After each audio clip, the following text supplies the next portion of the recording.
Welcome to Burning Platforms, a fortnightly podcast from the Australia Institute's Centre for Responsible Technology, looking at the politics of tech from around the world. I'm Peter Lewis, the director of the centre. This week, we'll be diving deep into DuckDuckGo, the privacy-friendly search engine taking on the big guys. But first, our regular panellists, Digital Rights Watch Chair Lizzie O'Shea and Guardian Australia Managing Director Dan Stinton, join me in a roundup of the latest news. The discussion today, normally we have each of our panellists bringing a particular issue to the table, but it seems that everything is really merging into the one this week. There's been this big conference called the Sydney Dialogue in, of all places, Sydney, sponsored by ASPI, which is the Australian Strategic Policy Institute. We'll talk a bit more about ASPI later. We had the big announcement earlier this week by Google that they were going to put $1 billion into Australia.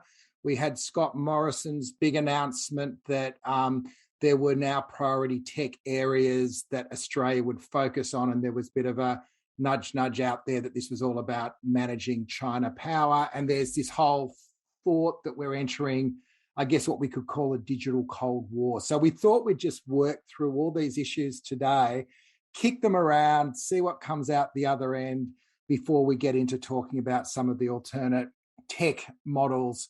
So let's start with Google. $1 billion sounds like a lot of money if you say it quickly, and it got a lot of media. So Google made this announcement, the Digital Future Initiative, focused on creating jobs and building Australia's technology fundamentals, putting money into the CSIRO to explore clean energy, natural hazard management, protect the barrier reef, and set up a quantum computing effort at Macquarie Uni. So this kind of sounded like, and the way it was presented in the mainstream media was that after starting the year threatening to shut search in Australia because of those terrible media companies wanting some money out of the bargaining code, all of a sudden everything was good and all things forgiven, and Google is now part of our future.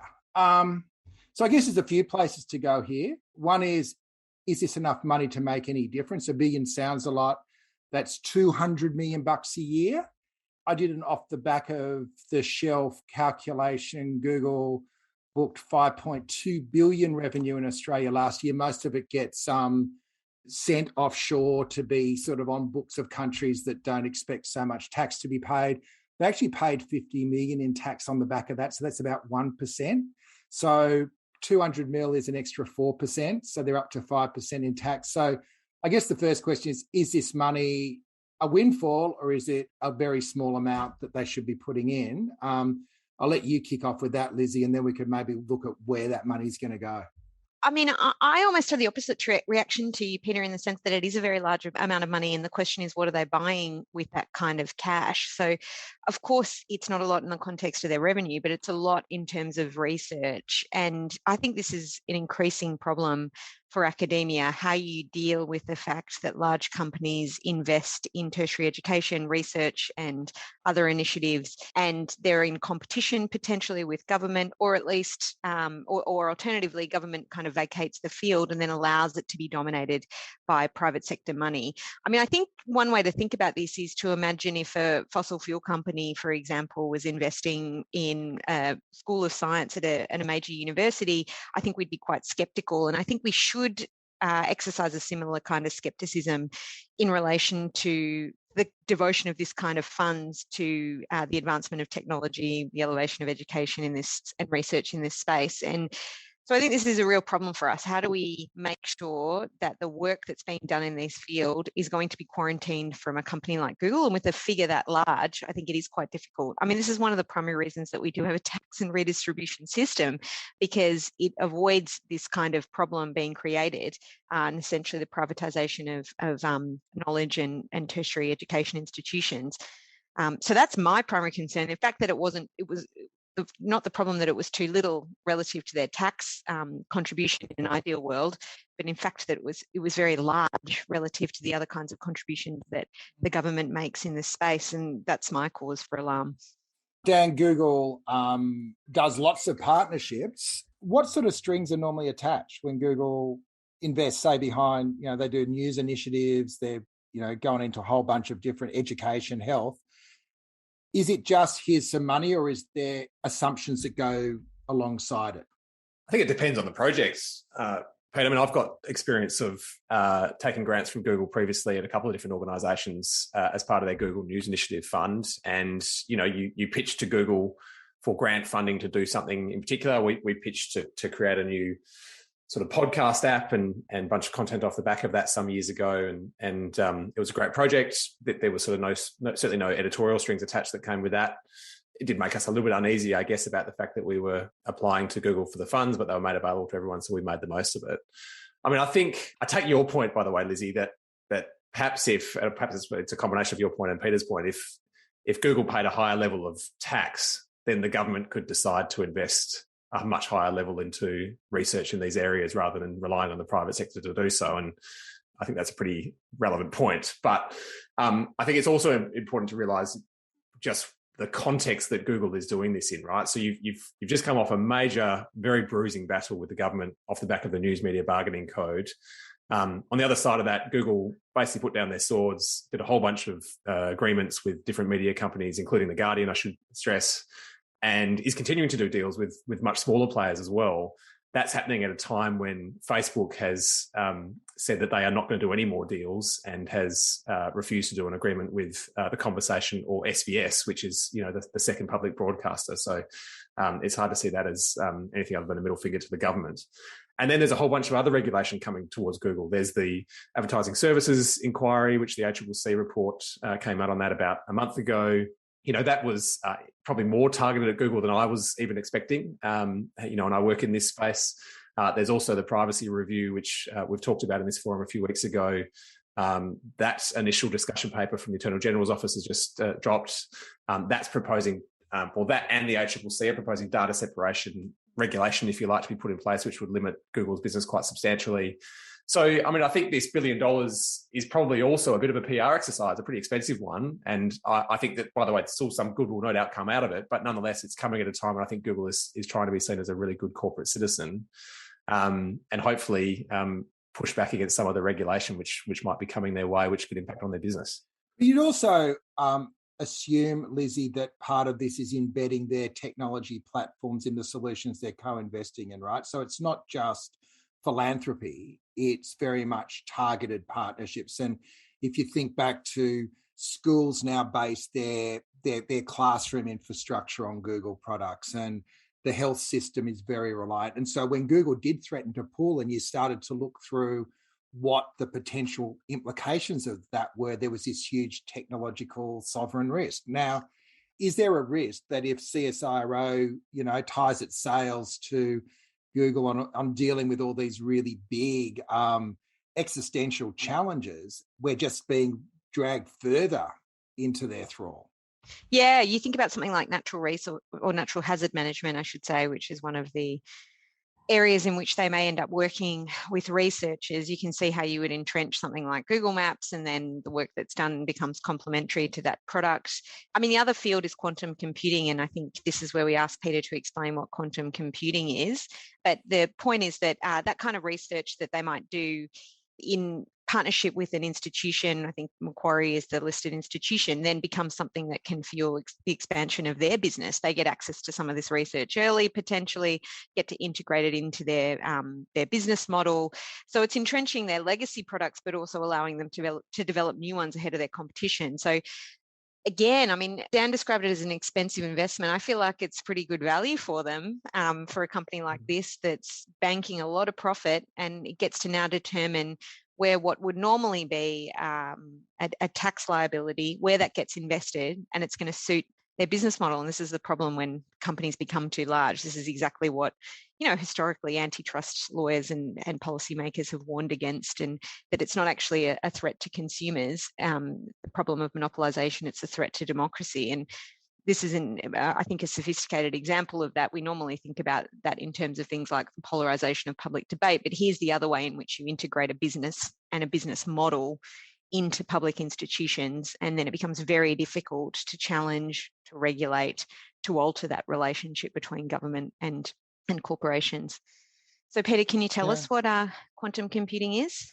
Yeah, thanks, Lizzie. Not really. But it was one of the areas that the Prime Minister's all in for. So I'm not a man of huge intellect, and this is an area where I do not thrive. But from what I understand, it's a shift from binary coding to multi-directional coding. Somewhere in there is Schrodinger's cat, who I think is a bit like Chester, except being sort of exposed to both radioactive waste and a bottle of poison. So we can go there if we want. What I do know is that Google is one of the best in breed on quantum computing. So we've got the Prime Minister announcing quantum computing as a major national priority. And we've also got the guys that have just given us $1 billion to co-invest really being standing up right in the middle of it, all in the middle of a big national conference on our strategic future, under the shadow of both the AUKUS subs deal and the Quad. And we'll get to the ASPI conference in a sec. One other thing I'll say, when I was doing my research on quantum computing, I was looking for an easy explainer. The best one was actually delivered by Thales, which is one of the defense industry giants who funds ASPI. So I don't know if we can go there in a sec. But before we get to the ASPI conference, Dan, do you just want to give us a bit of an overview about Morrison's big announcement, which was the keynote opening address to this conference?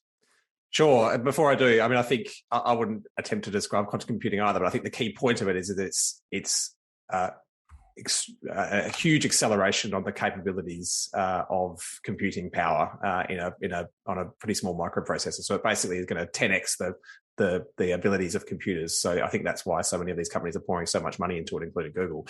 But yeah, I guess I'll focus on a speech that you just referenced there, Pete, which is that Scott Morrison, he made at the inaugural Sydney Dialogue event run by the Australian Strategic Policy Institute, ASPI, as you mentioned.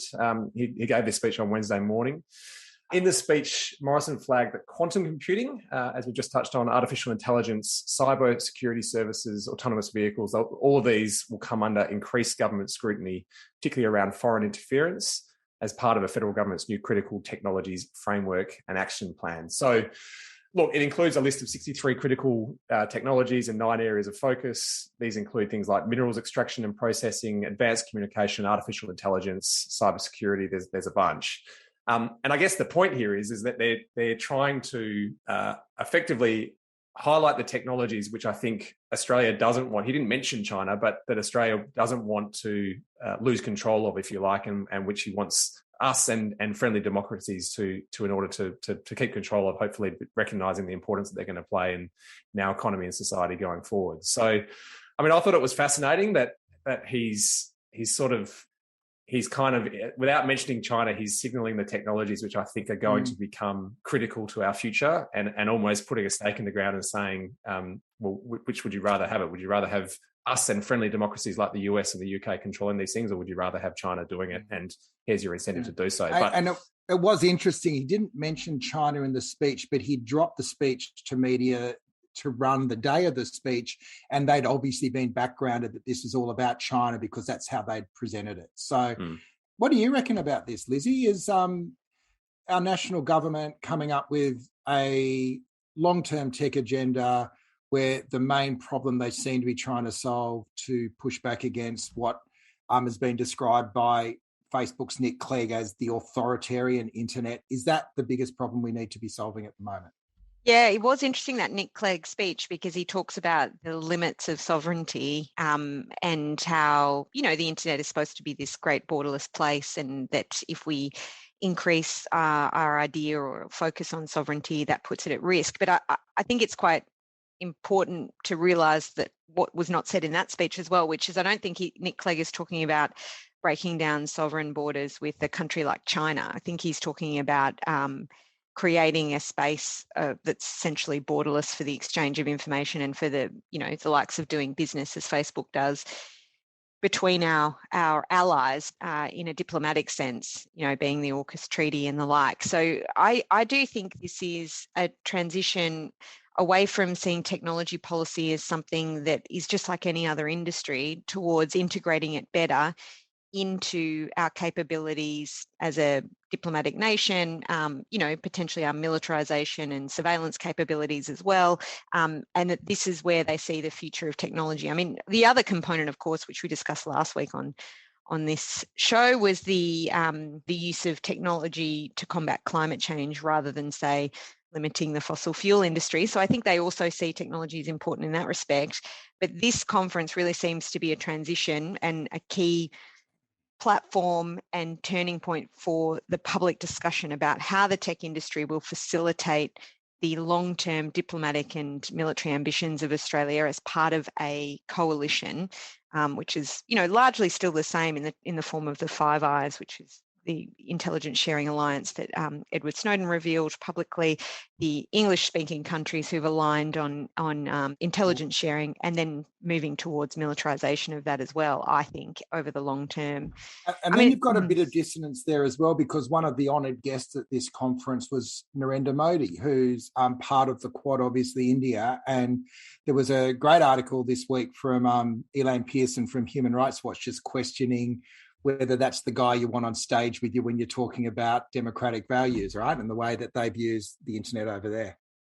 Yeah, I mean, I think the way that Modi's political party is making use of technology is very oppressive, and organisations like Human Rights Watch, our friends at Access Now, have been raising lots of concerns about their progress towards more authoritarian practices as a political ruling party, and implementing that in terms of technology and in all sorts of different ways. They're regulating social media, but they're also implementing, a very controversial scheme for digital identity, which has the capacity to be very oppressive. And this, I think, is for me, the great disappointment of what could have been quite different had India taken a more democratic path. And Hindu nationalism has proven to be extremely successful politically and at great cost to minorities in India. And I'm really uncomfortable about the direction that it's heading in. I would just say as well about China, I was looking back at this because I remember Tristan Harris, our friend at the Centre, I was about to say Centre for Responsible Tech, but it's the Centre for Humane Technology, who's someone I think we've tossed around a bit as a figure who's perceived as being the conscience of Silicon Valley, for better or for worse. And, he did testify in April talking exactly about this. And he's largely perceived, or I think increasingly perceived, as someone who presents a more humane face of technology for the industry, for the likes of companies like Google and Facebook, obviously critiquing them, but also positing them as a kind of clean alternative to authoritarian forms of tech. And that's exactly how he articulated it.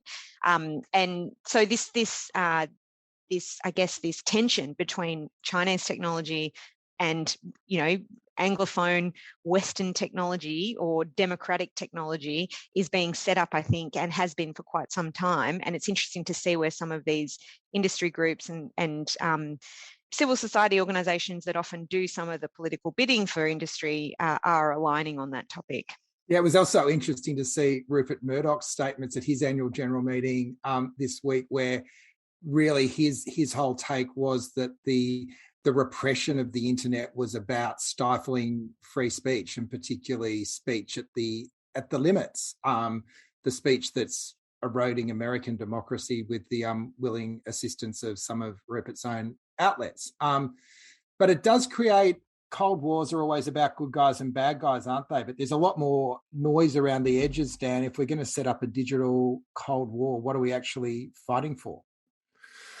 Oh, well, that's a pretty big question, Peter. But I give you the big questions. Yeah, I should be more prepared for them, perhaps. But look, if you look at this in the context of what Lizzie just mentioned with India and India effectively increasingly clamping down on the freedom of information, I think it's worth just taking a step back for a second and looking at the history of this, right? So you basically had the internet largely operating on US standards and US values, really, for most of its life up until now. The exception to that was China, which I think way back in the late 90s started to control things, and I think released their great firewall about 2005, 2006, thereabouts at least. And so they were kind of the exception. They were like trying to control all of the information that was available online and limit the information that their citizens could see as just one way of controlling things. Most people back then, including me, by the way, thought that could never work, but they've proven that it has worked. And we've now got India going down a path which is broadly similar. I mean, not as bad, but it's got some pretty concerning elements to it. Turkey's done something similar. There's a lot of so-called, democracies or former democracies that are really going down this path. So I think we're going to see a splintering of the internet into lots of different countries, I guess, with different standards and different values. And there might be some benefit that comes from that in effect of reducing harmful content access, but it will probably result in a splintering of the internet, which is going to result in a lot of bad outcomes as well. To bring it back to your question, Peter, which I will eventually get to, I guess what perhaps Morrison is looking to do is build, with the internet splintering, he's looking to build a coalition of companies which are going to have the same standards and the same level of openness and the same sharing of information between them as a way of pushing back against China and perhaps any of their allies. So it's who knows where this is going to go. I'm not an expert on this stuff, but it is fascinating. Yeah. Well, I would say as well, Bruce Schneier has been warning about this for a while. He's like a security expert, but talking about how intelligence agencies have been essentially stockpiling digital weapons to be able to use as a new frontier of conflict. Like, I don't think that's a conspiracy theory. And it's one of the reasons, like, why we at Digital Rights Watch, but many civil society organisations have advocated for strong encryption, because encryption is a way for citizens to protect themselves. And too often we see national security agencies, especially in Australia, seeking to implement powers that allow them to weaken these systems for their own purposes in collecting intelligence, potentially advancing Australia's interests, militarily, I suppose, over the long term, but certainly in the sense of intelligence, which then puts users at risk when the tables are turned. And this does become a much more active field of diplomatic relations, of potentially warfare. And, you do realise the critical importance of people being able to secure their devices as against not, just their own government, but also foreign interference, and how we do really need national security agencies to not just advocate for themselves, but for the security of citizens. And we haven't seen that lately. We've seen them put their interests above the interests of citizens in keeping themselves secure.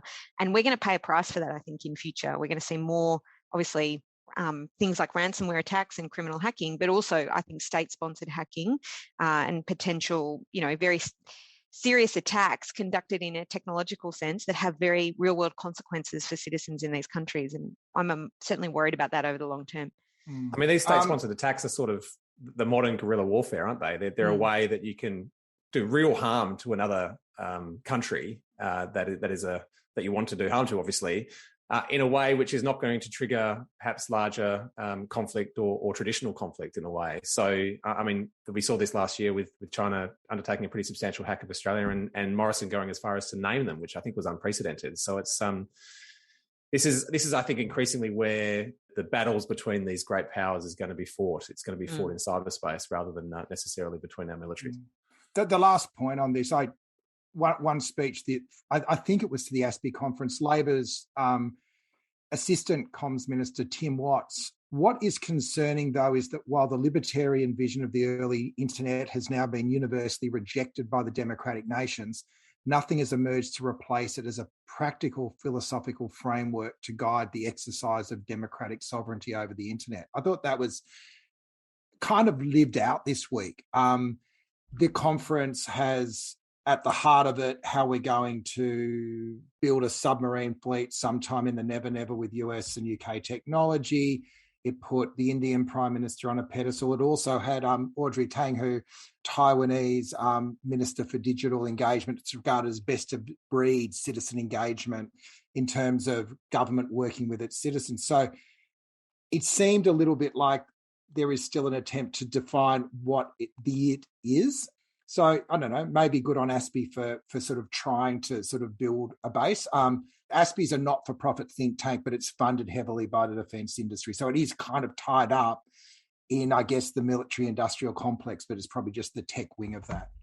I don't know what you mean by good on ASPI for doing it. I suppose I sort of think this is clearly a move by the Australian government to centralise and articulate a set of policy proposals for the near to medium future for technology in their terms. And ASPI is the platform through which this happens. I don't think it's any surprise that these tech companies were showing up to a conference. And this is heavy hitters on this list of speakers, showing up to a conference that's essentially put on by the research or the civil society arm of the Australian military industrial complex. So, I think we should take it for what it is, which is an articulation where the government sees technology and the technology industry going, and where they have partnerships already with existing industry and where they don't.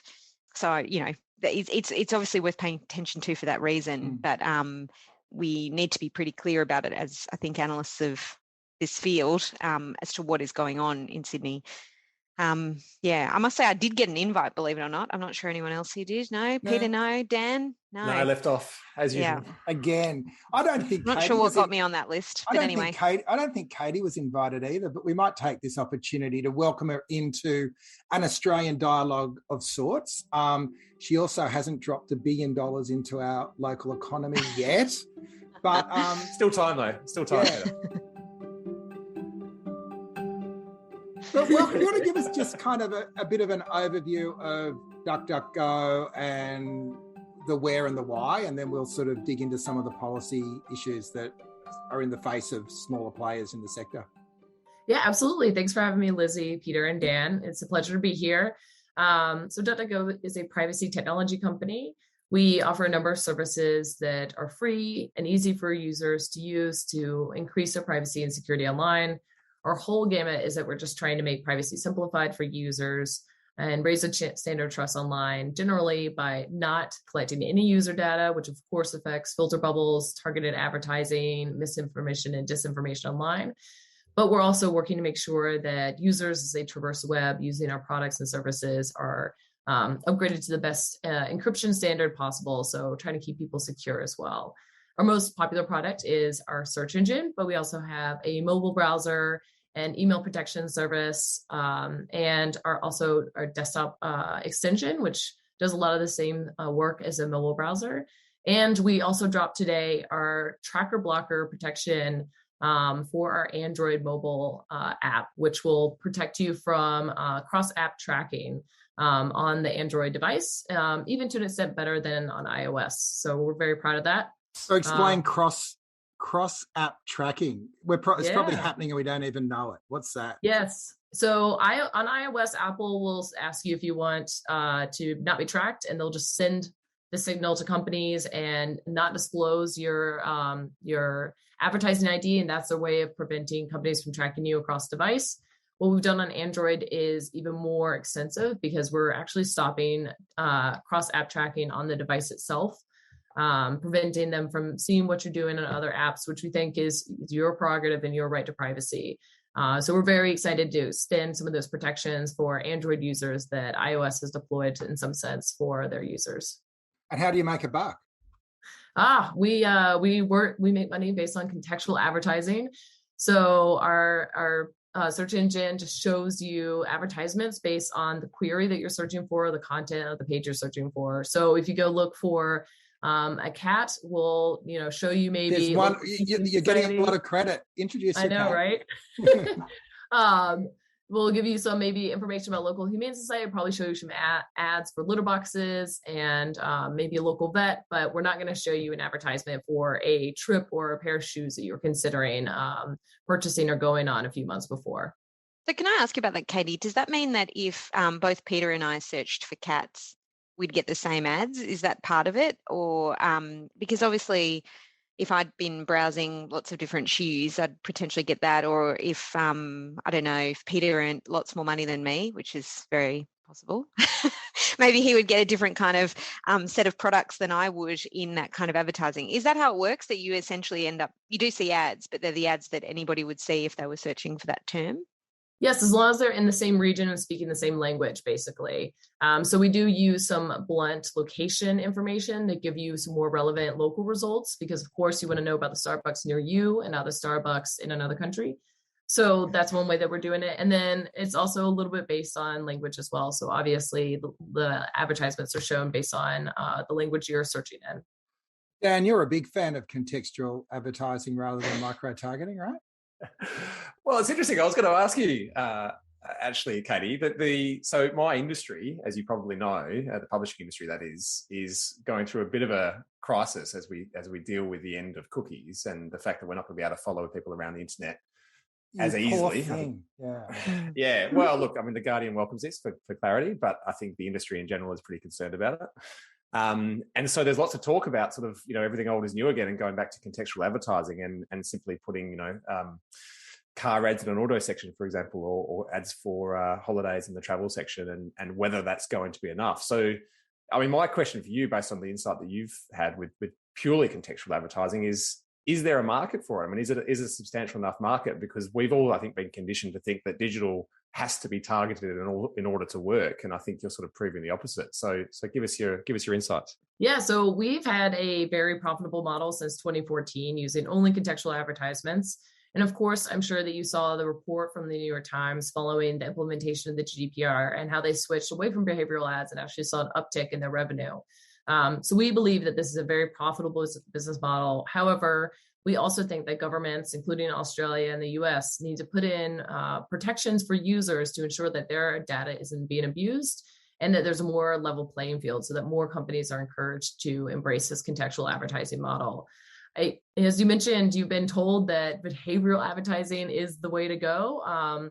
Definitely understand that message, but of course, it's becoming from some of the two advertising giants in the world, Google and Facebook, who are the middleman taking money as you place ads that may or may not be better targeted for the final user. So we think this is a great model. We encourage other companies to embrace it. And in the US, we've been working with publishers to ensure that users can opt out where possible, like under the California Consumer Privacy Act, of having their information sold to third parties. And that also ensures that publishers are respecting that signal and part of the better ecosystem that we're hoping to establish here in the US and abroad.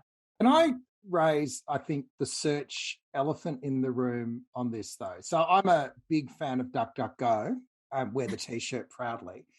I use DuckDuckGo as my default search, but if I need a complex search, I still go back and search Google on DuckDuckGo and then use the Google search to do it. And I feel it's a bit like eating organic. Like I'm normally eating organic, but when I really need to have some chips, I'll go and get the chips. I do that too often. You get organic chips. It seems to me that the constraint of your more ethical search framework is that you don't collect as much data, so the search isn't as good. Is that fair, or is that? So there, of course, are network effects with search engines. The more long, unique queries that you kind of mentioned there, that a search engine is getting, the better the search engine is going to be at responding with a relevant response for you. However, there's really only two search engines in the Western world, as we like to call it. So America and the EU, basically, and that's Bing and Google. And of course, Microsoft has not had a high incentive to invest in Bing since Google has almost all of the market. So we're hoping that as the competition between the two becomes more equitable and there's more protections for smaller competitors like us, that Microsoft will have more incentive to invest in the Bing search engine. That'll make it better. But you're right, Peter, the number of people using a search engine also affects how often they're seeing these unique search queries and how much better the algorithm is at delivering a relevant result. But your search engine is effectively Bing. Yes. Yeah. Right. So Google does syndicate to exactly one partner, and that's Start Page, and they actually have it in their contract that they're not supposed to grow past a certain amount. So all the other third-party search engines like Ecosia, DuckDuckGo, and others are being syndicators. That's because it takes a lot of money and capital to stand up an internet crawler, and of course, also websites already have built into their code which crawlers they're allowing to see where the website is. And then in addition, exactly as you mentioned, the number of queries that you're getting affects the relevancy of the results. And so you would have to have that crawler and then a high amount of queries in order to create your own search engine from scratch tomorrow. Katie, can I ask, what about this new model which has emerged with Neeva, the subscription-based search model, which is also claiming to take a very privacy respectful approach and never showing ads. It's based entirely on subscriptions and claims it can be relevant. What's your, I appreciate they're probably a competitor of yours, but nonetheless, I'd be interested in your take on what role that has to play and whether you see that being something which could be part of the search ecosystem going forward, I guess. Yeah, so we're really excited to have more search engines in this space. We think the higher number of other reputable search engines that are in the market, that only it means that companies like us are going to have more users coming to our site because they'll trust that they can get great information from places other than Google, which is definitely true. With Neva, I don't really know if the value proposition is one that I would value. You have to pay them a subscription every month, and then they're showing you more relevant search results for just you, which I don't know about you, Dan, but this past year I became very aware of my filter bubble, and I'm definitely not looking to dive deeper into it. And so one thing that we love to say here at DuckDuckGo is every time you run a search it on DuckDuckGo, it's like you're running it for the first time. And I really value that kind of open view of the web and what relevant results are being returned to me without a company making decisions about what they think I want. So this is kind of the trade-off then, isn't it, Katie? I mean, you could, in a way, they solve the problem that Peter has identified in that they are tracking what you search and what you're interested in, and they do have a profile on you and therefore serving you more relevant results over time. But the downside of that, or the trade-off for that, is you're not getting the same result as what everybody else getting, and so you are potentially seeing filter bubbles and those sorts of things. Is that a fair summary? That's my perspective. I also believe that Neva's proposition is that you give them more personal information so that they can show you particularly what you would want. I don't really want to export my brain in that sense and don't feel like that's helpful, but I do see how I could have family members that would be very helpful for them because they're not on the computer that often. They just want the best result. And definitely my mother-in-law would love it if she could search the entire web for one email she can't find in her inbox. So I could definitely see how this would be helpful for some users, but we are very proud of our private search service without any fees, and we'll continue that in the future. But we're excited to have a new partner in this space. Can I ask a couple of questions, Katie, as well? I can definitely see the utility in expanding the number of participants in the market for search, because monopolistic markets obviously can have pretty dire consequences. So I can see the utility in having more players. As someone who's into big government, I can also see utility in government investing in this space. But I also don't want government running a search engine for obvious reasons. I don't want them to see what I'm looking up. But I do wonder, what do you think I think there's space for things like non-profit companies, community organizations to also expand into this field. So I think we probably share value there in the sense that the more players in that market, including right across the spectrum from profitability to kind of community grassroots-based organizations, contributes to a better ecosystem. But what do you think the role of government then is in this space? Is it to, government obviously invests in research and development, but they also do things like procurement. They also obviously regulate monopolistic markets or fail to. If you were to talk about what you think government could do to limit the monopolistic power of a company like Google, what would you be recommending? Yeah, so what we would recommend is actually pretty well encapsulated by the ACCC's recent third interim report for the digital services consultation, which is a requirement of a search engine choice screen to be shown to users. So right now, Google has bought up the default position across platforms and services, meaning that whenever you open a new device, get it out of the box for the first time, if you perform a search on that device, it's going to be through Google. Same thing for most major browsers. And of course, within Australia, Google has a great market share in search, but also a huge market share in their most popular desktop browser, which is Chrome. And so one thing that we're really facing is the inability to get in front of users' eyes and to make it easy for users to switch to another search engine provider.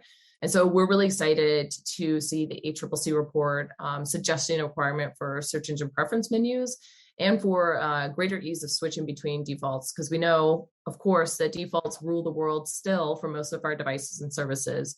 And so we're really interested in governments doing this kind of market intervention to level the playing field and allow other companies like ours to put their value proposition in front of users and say, look, come to us. We won't take your personal data, but we will give you great search results. And we're hoping that more and more people will come to what we call the duck side and use DuckDuckGo, because every time you search on Google, you're giving them so much personal information. And so we're really hopeful that we can turn away from the surveillance ads business model. Yeah, well, because that's the other component, right? Because as well as the ACCC report, which, I like some of it, I don't like other parts of it, but, I appreciate that this is a field in which other regulators have potentially not done as good a job or engaged with the issue as much. And I appreciate the ACCC is trying, and that's to be commended, even if you have criticisms of some of the aspects of it. But the other component, the other bit that we're going through at the moment here in Australia is a review of our Privacy Act. And you do wonder whether the other, or what I always think about in this context, is trying to stop it at its source. So stopping the collection of data, but then also the micro-targeting that flows from it, because that would then mean that Google did have to fundamentally change its business model. And to my mind, it also seems like a field in which most people don't appreciate how this actually happens. And if they did know, they'd be horrified and feel violated. That's my impression, because when you do tell people about how surveillance capitalism works and how invasive it is and how it's in all these devices and a growing number of Internet of Things devices, I think they are mildly horrified and can either switch to being enraged by it or also feeling a bit hopeless about it. And I do wonder whether privacy is the way through there, because I do think it's the kind of framing that certainly human rights, digital rights organisations use. And that maybe is the regulatory space as well, where potentially action could come that would shift that monopolistic market. Yeah, I definitely see some of the recommendations from the HCCC report as being privacy recommendations. Here in the United States, we've had a couple of antitrust policy bills also introduced in the House and Senate. And we've been talking to offices saying, like, look, not only would this be very helpful in leveling the playing field for competitors like us, but also would be a privacy package. And it would ensure that users, like you mentioned, once they find out what's happening with our surveillance capitalism ad economy, that they have something to turn to versus just feeling hopeless. And I feel like we put too much onus on users, either through the GDPR here in the US, to make their choices clear without actually really a lot of choices being in the market. And so that's one reason why competition regulation is so important to us, and we think works hand in hand with privacy protections. I could just pick up on that as well. I mean, I think privacy combined with purpose limitations, I think, is a pretty powerful tool. If you can restrict the amount of data that any one entity can collect and its application, but you can also restrict the combining of that data. I mean, I think one of the advantages that Google and many of the other companies actually have is that they can collect data from search, for example, and potentially use that data for targeted advertising on publishers like The Guardian. And I think most people don't understand that that's taking place, to your point, Lizzie. And I think if they did, they would be pretty concerned about it. If you can restrict that from taking place, if you can make sure that whatever data is collected is not only reasonable and therefore limited, but also the portability of it is limited, then you can effectively achieve what is close to a breakup of these companies without actually forcing them to do so. You can force Google from stopping to use Google Maps, for example, stop using Google Maps as a cost of acquisition, if you like, or a way to acquire data to improve their other services, and it improves the competition of the whole ecosystem. So anyway, that's probably more of a comment than a question, Katie, but that's I think privacy combined with data and purpose limitations, which I guess could still fall under the banner of privacy, is what's going to solve this. I'm encouraged by the direction that the HCCC and our privacy review is going, actually. Can I add 2 cents though? As a litigator, maybe I'm like a hammer and everything looks like a nail, but I'm also just infuriated as to how privacy violations in this country don't come with a civil penalty provision. In California, if your privacy is violated under the relevant legislation, you can get a civil penalty. Our privacy watchdog just handed down decision about Clearview AI scraping Facebook for images and then training their facial recognition model, and said, can you stop doing it and delete all your Australian information, which I expect Clearview AI will just simply ignore. And it did not impose any civil penalties. And I sort of think that has to change. Like, I know civil penalties aren't the only way in which this does change, but I do think money does talk. And certainly in other fields like cartels, anti-competitive behaviour in places like Europe, heavy civil penalties do make a difference.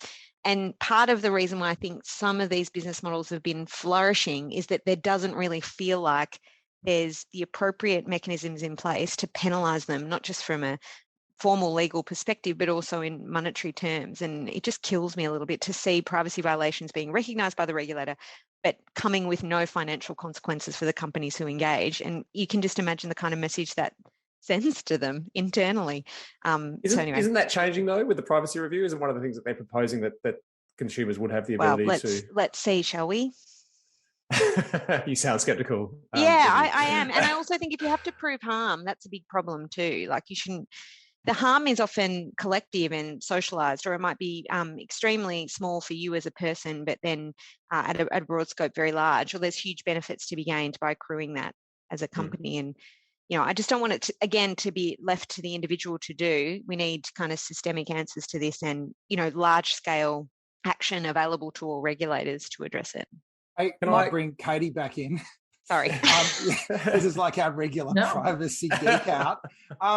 So you're in Washington, D.C. From a distance, it seems like there is lots of activity going on from the Biden administration in terms of moving to put the clamps on big tech. It must have been interesting for you to hear from our perspective the discussions about the geopolitics of tech from Australia, but I'm just interested in any reflections you've got from the earlier discussion, but also just a bit of a, I guess, on the ground report on what is actually going on in Washington at the moment and whether it's all just a bunch of headlines and it seems every Netflix drama about tech ends up with House testimony as its dramatic high point. Is that the end of it, or is there real progress in the wind over there? Yeah, so that's a great question. Privacy law in the U.S., I think, is a goal that we've worked on now for over 20 years and definitely not going to happen in this congressional session, sadly. I think the focus on competition, though, is a very interesting one. I think one that has garnered a lot of bipartisan support, which is really, really, I think, very encouraging. I agree with you. A lot of these big scandals like Cambridge Analytica just result in a lot of hearings without a lot of action. I'm very hopeful that we can have some action here through legislation on competition issues. I'm also hopeful that in the next session, we may have some consensus around privacy laws. If nothing else, many states in the US are passing them. And so eventually maybe they'll force the federal government's hand. But I'm also very encouraged by the Department of Justice's case against Google for their monopoly in search and the Attorney General's case from several states here in the US against Google for their monopoly in advertising.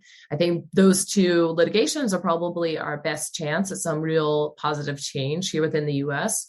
And I'm also really excited for this to be a precedent-setting moment for the industry, just the same way that the Microsoft antitrust case in the late 90s was. So I'm hopeful. We're working very hard to get anti-self-preferencing legislation passed here in the United States. And we're really, really excited to see Australia put forth such a great report on search engines and dominance in that area, and also put forth really well thought out recommendations built on the back of other kind of failed enforcement actions in other jurisdictions. And we're really hopeful to see Australia put forth maybe the best model for leveling the playing field, especially within this search engine market.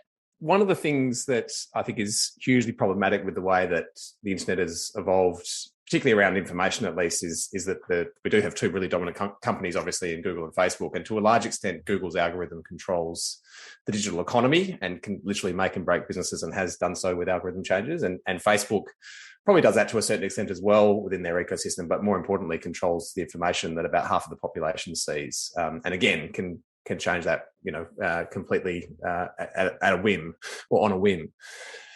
My question is, I think I'll focus on the search side of things, given your background, but I have been saying for a long time that I think that these companies like Google being able to say our algorithm is our commercial trade secret and therefore no one can have any insight to it is hugely problematic and is not something that is sustainable anymore. I just think it's too important to the businesses, individuals that use their service to remain something which is a black box. And there has to be some level of transparency. Now, Google's retort to that is, but if we were to give you any insight into how our algorithm works, people would game the system. And I'm sure that is true to an extent. But I'm wondering, is there a middle ground there? Because it feels to me like this the way that we're operating now is just not good enough. What's your take on it? Yeah, I think that there has to be some breaking open of the algorithmic black box. You mentioned small businesses, and I'm really glad that you mentioned them because I think they're another partner here that has been missed. Like their information is also being taken by these big tech giants and used against them anti-competitively, either through the provision of other white label products or, as you mentioned, just changing the algorithm a little bit, and that totally affects their business. When Facebook, Instagram, and all the properties went down for a few hours a few weeks ago, we all bemoaned it because we couldn't see what our aunt was doing. But actually, it was a huge problem for small businesses that basically host their web pages on Facebook. I think we have to break open the algorithm, if nothing else, to allow people to have more control over their newsfeed. But I also think that it would be extremely helpful for our own democratic populace to understand how information is being shown to them and why. I think that, we think that these technologies are very smart and helpful, but I think often we don't think about what they're prioritizing, and often they're not prioritizing what we should be. So I think there should definitely be a middle ground. I know legislators here in the US are working on algorithmic transparency bills. And I'm also hopeful that the Federal Trade Commission here in the US, under the stewardship of Lena Khan, will work on this issue as well. So you don't think it would destroy the business then if there was more transparency? You think that a search engine can still operate with more transparency than what's, I really think so, we've seen we've already seen the proof in the pudding of what's going to happen if we allow companies to continue to control the algorithms with no oversight. And so I think that this is definitely something that has to be broken up by the government to some extent. I'm not really sure where the line is on opening up the algorithm, at what point we're getting to our trade secrets. Since we don't control the SERP algorithm ourselves, we're a little agnostic on that front. But I definitely think we have to have more transparency in order to have better regulation of our content, our communications online.